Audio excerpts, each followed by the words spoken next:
Hi friends, ఇగో పిల్లలన్నీ ఇక్కడ కిచ్ కిచ్ కిచ్ కిచ్ అరుస్తున్నది. అలా గొడవ ఎందుకు వచ్చిందో తెలియదు. చూపిస్తా చూడండి. 6 గంటలకు వదిలిన ఇంకా కొట్టుకుంటుండ్రు. వీళ్ళు ఎందుకు కొట్టుకుంటుండ్రో ఏం అర్థమవుతలేదు. ఈ కర్ర అయితే పెద్ద తుల్వది, అస్సలేనది. ఏ పెద్ద దానిల మీద కొట్లాడుతుంటుంది.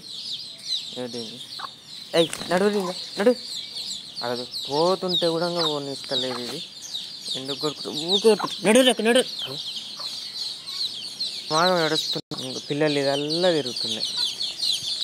ఇది పిల్లలు ఇవన్నీ తిరుగుతున్నాయి. ఎవరు పిల్లలు తిరుగుతుంటారు. పిల్లలు ఏడుస్తున్నాడు. ఇంకా మీరు దీన్ని పట్టుకున్నా చేయాలి. దాన్ని వదిలేస్తే ఇంకా వస్తుంది రాదు. అబ్బా దీనిలోని నా కాలేం నొప్పి ఉంది. ఇవి వదులుతలేవు. అరే కొట్టుకోవద్దురా.